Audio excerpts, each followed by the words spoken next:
नमस्कार, मैं चंदा कारपेंटर और आप देख रहे हैं वॉइस ऑफ एमपी। आज मध्य प्रदेश की विधानसभा में 2021-22 का बजट पेश हुआ है। जी हां, आज मध्य प्रदेश की विधानसभा में वित्त मंत्री जगदीश देवड़ा ने 2021-22 का बजट पेश किया है, जो कि कुल 2,41,350 रुपए का बजट पेश किया है।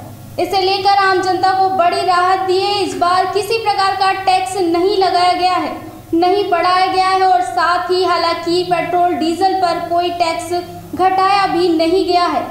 और इस बार जो बजट पेश हुआ है उसमें महिलाओं और आज जो बजट पेश हुआ है उसकी बड़ी बातें हम आपको बता दें। शिक्षा पर खास ध्यान दिया गया है, किसानों पर खास ध्यान दिया गया है। आज विधानसभा में पेश हुए बजट सत्र की बड़ी बातें हम आपको बता दें। 4,000 आरक्षकों की भर्ती का ऐलान किया गया है। शिक्षकों के लिए अच्छी खबर, 24,200 नई भर्ती निकाली गई है। पुजारियों को मानदेय दिया जाएगा। शिक्षक की गुणवत्ता के लिए 26,000 करोड़ रुपए खर्च करेगी सरकार। गौवंशों के संरक्षण के लिए प्रदेश सरकार प्रतिबद्ध। 1,000 ग्राम पंचायत में 1,000 से अधिक गौशालाओं का निर्माण किया जा रहा है। प्रदेश के 1,75,000 मछुआरों को दुर्घटना बीमा योजना से जोड़े जाने की बात कही गई। मुख्यमंत्री तीर्थ दर्शन योजना पुनः प्रारंभ की जाएगी और साथ ही स्व सहायता समूह को 4% ब्याज पर ऋण दिया जाएगा। पीएम किसान के तहत 6,000 रुपए सालाना केंद्र सरकार देती है। मध्य प्रदेश सरकार इसमें 4,000 जोड़कर सालाना 10,000 रुपए किसानों को देगी। वित्त मंत्री जगदीश देवड़ा ने बताया, मुख्यमंत्री किसान कल्याण योजना के तहत प्रदेश के 57 लाख किसान लाभान्वित हुए हैं।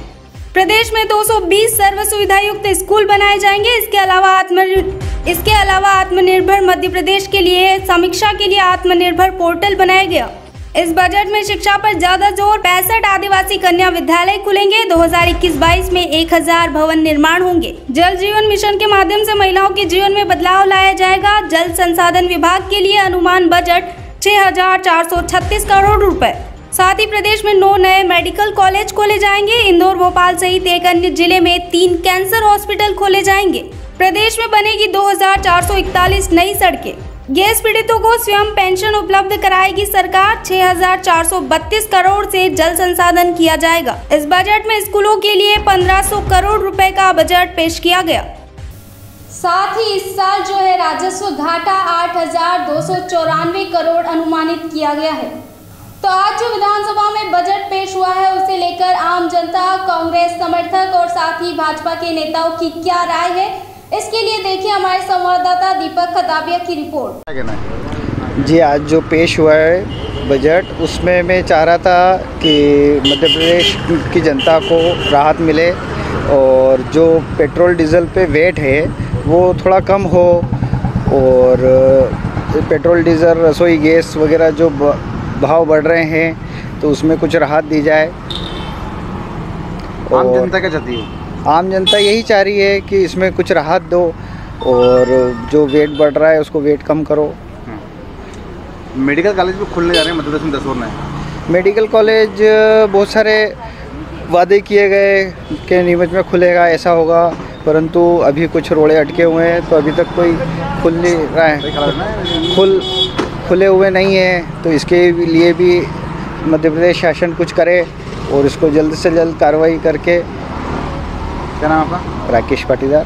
Thank you. मिली कि नहीं मिली प्रदेश को? प्रदेश का आज बजट वित्त मंत्री द्वारा पेश किया गया, कोई नई बात नहीं है। आम आदमी को ये उम्मीद थी कि डीजल पे, पेट्रोल पे वेट का कम करके आम जन को मध्य प्रदेश में राहत मिलेगी। किसी प्रकार की राहत वित्त मंत्री द्वारा नहीं दी गई है। जो रूटीन की चीज़ें थी, मेट्रो प्रोजेक्ट है जो विलास इतना आवश्यक नहीं है, पर आवश्यक वस्तुओं पे जो आवास निर्माण की योजना है, इस पर किसी प्रकार का वित्त मंत्री ने बजट में कोई घोषणा नहीं की है। निश्चित रूप से ये आम जन के लिए निराशाजनक बजट है। तो क्या लगता है कि इस बार प्रदेश को फिर बजट निराश लगी है? फिर निराश हुआ बजट से प्रदेश? बिल्कुल, निश्चित रूप से आमजन पूरा निराश है। महंगाई की मार से हम वैसे ही परेशान हैं। ऐसा लग रहा था कि खाद्य पदार्थ, पेट्रोलियम पदार्थ पे सरकार कुछ राहत आमजन को मध्य प्रदेश में प्रदान करेगी। किसी प्रकार की राहत नहीं दी गई है। ये निश्चित रूप से आमजन के लिए निराशाजनक बजट है। मुकेश काल। देखिए, आज जो बजट पेश हुआ है उसके अंदर ऐसा कोई खास नज़र नहीं आ रहा है। इन्होंने बड़ी विकास की बातें करी हैं, बिल्कुल लगता है कि शून्य है सब गोलमाल करके इसको बजट को पेश किया गया है। अभी बजट जब देख रहे थे हम तो मालूम पड़ा कि 9 मेडिकल कॉलेज और खुलेंगे। हम तो हमारे नीमच मेडिकल कॉलेज की बात कर रहे हैं। ये भारतीय जनता पार्टी के लोग भूमिका ही चयन नहीं कर पाए हैं, कोई कहाँ बता रहा है, कोई कहाँ बता रहा है, और 1 महीने बाद इसकी लाश ही लैप्स हो जाएगी पूरी तरह से। इसके जिम्मेदार कौन है? और रही बात बजट के अंदर राहत देने की, न तो डीजल पे, न पेट्रोल पे, न गैस पे इनको राहत देनी चाहिए थी। वहाँ बिल्कुल 1 नए पैसे की राहत नहीं दी है। महंगाई के जोर में दिन प्रतिदिन हम दबे जा रहे हैं, इसका उन्होंने ध्यान ही नहीं रखा। रही बिजली की बात, बिजली का निजीकरण करने के चक्कर में है और रेट बढ़ रहे हैं। जहाँ राहत देनी चाहिए थी बिजली के अंदर, वो भी दे नहीं पा रहे हैं। दूसरे प्रदेशों के अंदर देखो, जहाँ रजिस्ट्री के अंदर 2 गुना 3 गुना पैसे लगते हैं, 5 राजस्थान के अंदर, उनको आज इसमें राहत देनी थी रजिस्ट्री के अंदर, वो भी नहीं दे पाए हैं। तो मेरा तो ये मानना है कि भारतीय जनता पार्टी बिल्कुल इस महंगाई को लेके एकदम होपलेस हो गई है। उनको समझ नहीं आ रहा है कि हम क्या करें, और जनता के सामने जाना भी पसंद नहीं कर रहे हैं और दबे छिपे इस तरह के बजट दे करके लोगों को लुभाने की कोशिश कर रहे हैं। लेकिन जनता जागरूक है और समझ रही है कि पेट्रोल, डीजल और गैस और बिजली, इनके ऊपर जो राशियाँ बढ़ रही है और निश्चित रूप से लोगों को महंगाई के अंदर दबाने वाला मामला है और जनता पूरी तरह से आक्रोशित है। मध्य प्रदेश की सरकार ने माननीय मुख्यमंत्री शिवराज सिंह चौहान के साहब के नेतृत्व में हमारे वित्त मंत्री श्री जगदीश देवड़ा ने आज बजट पेश किया। यह बजट आम जनता के हितों को ध्यान में रख के बनाया गया है। इसमें किसानों के लिए भी कई योजनाएं बनाई गई है और बेरोजगारों को रोजगार कैसे मिले, ये इस बजट में चिंता की गई है। हमारे नीमच ज़िले में भी 4,000 मेगावाट का सौर ऊर्जा का यहाँ पर प्लांट डलेगा। ये भी इस बजट में प्रावधान किया गया है। और मध्य प्रदेश सरकार ने किस तरह से हमारे प्रदेश की उन्नति हो, तरक्की हो और प्रदेश की जनता खुशहाल हो, हर वर्ग का ध्यान रखने का काम इस बजट में किया गया है। कांग्रेस का आरोप है कि हर बार की तरह इस बार भी नहीं लगी प्रदेश को। कांग्रेस तो सिर्फ आरोप लगाती है, उनको भी प्रदेश में काम करने का प्रदेश की जनता ने अवसर दिया था, लेकिन उनका काम को भी प्रदेश की जनता ने देखा है। दूसरी तरफ भारतीय जनता पार्टी की सरकार है जो कहती है वो करती है। कांग्रेस सरकार ने तीर्थ दर्शन यात्रा बंद कर दी थी, वह पुनः भारतीय जनता पार्टी की सरकार उसको चालू कर रही है। इसी तरह से शिक्षा के क्षेत्र में अनेक जगह पर स्कूल जहां पर नहीं है वहां पर खोलने का काम भी मध्य प्रदेश सरकार करेगी।